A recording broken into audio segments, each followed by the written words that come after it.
Alright, some of you have heard me talk about this on YouTube. I don't care. Okay. I get this all throughout this convention. Aren't you the guy on YouTube? Like, yes, I'm the guy on YouTube, yes. So, even if they're referring to some cartoon or whatever. Anyway, so, here's what I want to share with you. I'm going to give you, those of you that are taking notes, write this in English. Declare the greatness only of your master. Declare the greatness only of your master. It's a beautiful declaration, isn't it? To proclaim, declare the greatness only of your master. The Qur'an says this in the words, وَرَبَّكَ فَكَبِّرْ وَرَبَّكَ فَكَبِّرْ. Now, the first syllable, even those of you that are even a little bit familiar with Arabic, wa. That's the first sound you heard. When I recited the Arabic, you heard wa. Now what does wa mean? Anyone know? Yeah, except it means and in modern Arabic. And in classical Arabic, that wa sound had 21 different benefits. One of them being and. But another one being what's called isti'naf. The English equivalent being the start of a new sentence. You know how in English you start a new sentence with a capital letter? Well, the ancient Arab can do that with a wa. If they say wa, it doesn't necessarily mean and. And this is why those of you that read the Qur'an in translation and see a sentence beginning with and, you say, I learned in 3rd grade, you're not supposed to do that. But I guess he's Allah, he could do it. You know? It's not exactly and, it's something else. It's something more. Okay? Now keeping that sentence starter aside, what's left? Declare the greatness only of your master. Now, رَبَّكَ فَكَبِّرْ, those of you who know Arabic, Ra is the first letter. فَكَبِّرْ, Ra is the last letter. رَبَّ, what's the second syllable you heard? Ba. فَكَبِّرْ, what's the second last syllable you heard? Ba. رَبَّكَ, what's the third you heard? Kaf. رَبَّكَ فَكَبِّرْ, what's the third last you heard? Kaf. In other words, the Qur'an tells us to declare the greatness only of your Lord, and it's spelled in a way that is the same backwards and forwards. It is spelled backwards and forwards identically. In English we call this what? Anybody know? Yeah, it's called a palindrome. Now in English we also have palindromes. We have race car. We do. Race car is pretty cool. Alright, the longest one I know in English, other than Bob, is some of those who went to extreme in balagha, they went to extremes in the sciences of Arabic language, and they're known throughout every time. You have people who go into language. Palindromes are cute. The word race car, you can spell it forwards and backwards the same way. It's cute. Is it ilm? Even in English, those of you who are English teachers or professionals, is a palindrome something that becomes a serious linguistic issue ever? It's a party favor. It's a silly thing that nobody really would go into any depths, except that he would be viewed as a silly person. It's not considered a science that would lead to anything, a palindrome. And of course, silly people are busy with it, writing entire stories that if you read the story backwards, it has the same story as backwards. It's mentioned that some of the people who are busy with these kind of things in Arabic would write letters where if you read the letter backwards, it would be the response to the letter. Just as tafannun, tarfih, to play about with language, like what people do with children at parties or something like that. But some people, of course, always there's someone going overboard with something silly. So in the time of Jalaluddin as-Suyuti, this had appeared. Jalaluddin as-Suyuti, he died in the year 911. So we're talking about something after 9 centuries of Islam. It appeared then. We're not talking about something that appeared in the time of the Salaf. So he mentioned it, that we have that in the Qur'an as well. And he mentioned 2 verses. وَرَبَّكَ فَكَبِّرْ وَرَبَّكَ فَكَبِّرْ. Take off the wow.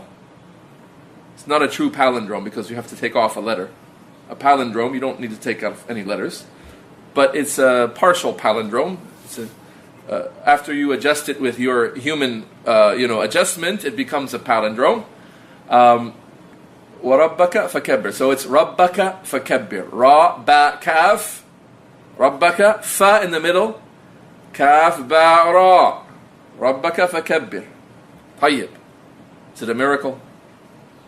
Mu'jiza. What's a mu'jiza? Define a mu'jiza for me. We talked about this earlier, right? The mu'jiza is what? ما يجريه الله على يد نبي من أنبيائه ta'jizan, it's ta'jizi. The mu'jiza is ta'jizi. What's it mean? You can't do it. Split the moon in half. Faddal. Go ahead. You can't do it. That's what makes it a miracle. It's not a miracle when everybody can do it. It's a miracle when no one can do it except someone who's been given prophethood and special signs from Allah for his truthfulness. The Qur'an is a miracle. All of it in itself is a miracle. Not that this ayat read backwards is a miracle now. Alright. Kullun fi falakin yasbahu. Kullun fi falak. That's the second one. Doesn't really matter. Why do I say it doesn't matter? Because first of all, we don't know anything from our Salaf that would indicate any recommendation or any interest in trying to find a benefit from reading the Qur'an backwards. They were ahras an-nas. They were the most vigilant, devout people to get benefit of the Qur'an from any way you can get benefit. Were they reading the ayats backwards to get benefit? Never. Something unheard of.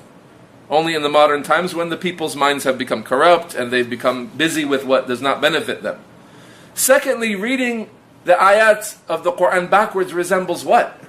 Have you ever heard? Sihr. Magicians. People who would write a talisman for you to hang around your neck to help you get healed. And they tell you it's just Qur'an, don't worry about it.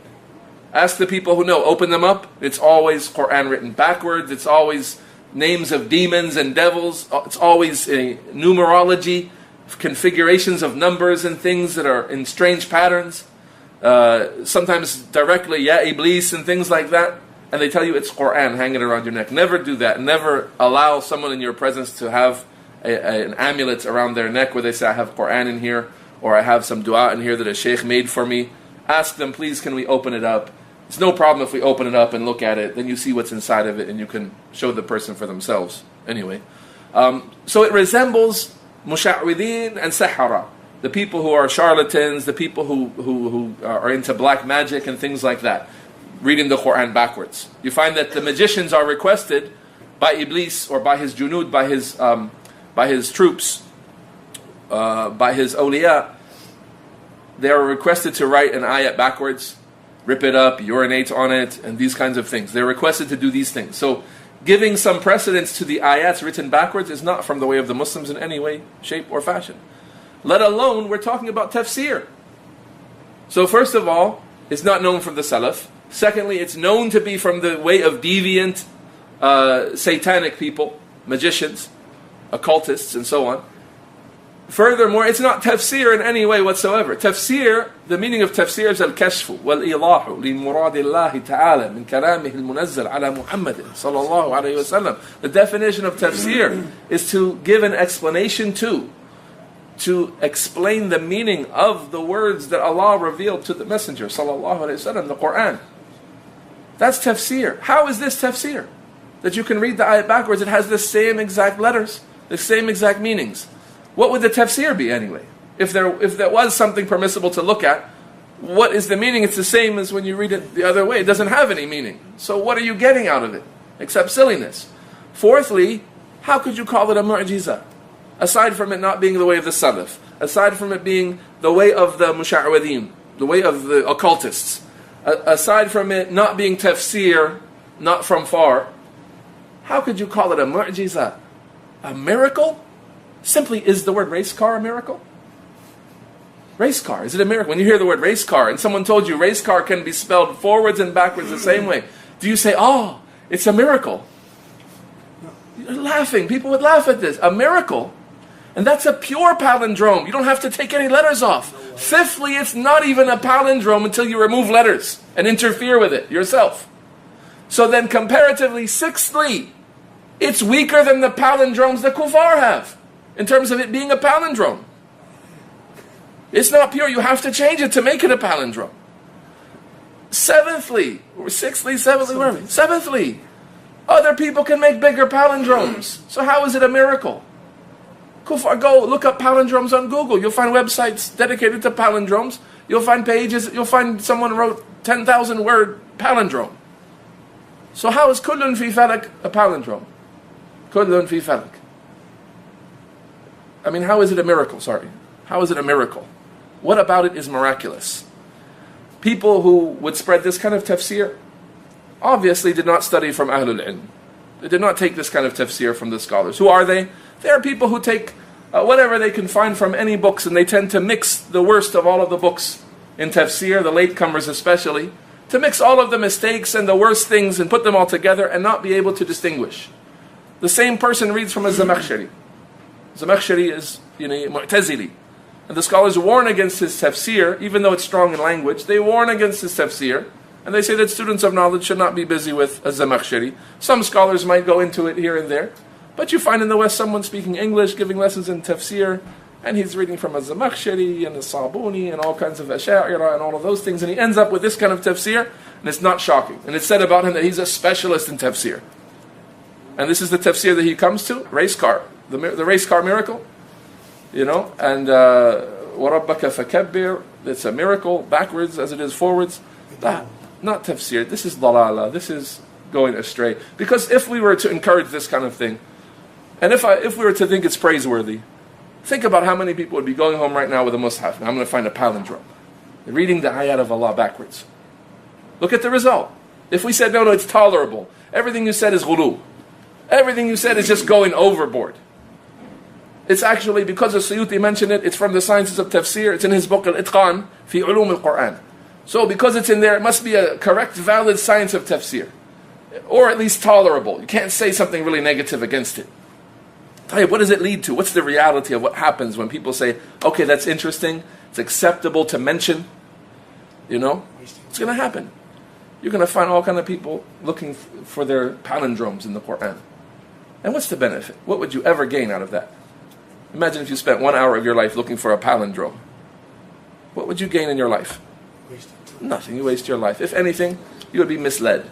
You would be misled. What if you found meanings, your heart could be affected? What if you found a meaning that was falsehood? What if you found words that came out that were words of very bad language or something? You would think this is from Qur'an, this is in the book of Allah. This isn't from the book of Allah. The book of Allah is Arabi Mubin, it's clear Arabic.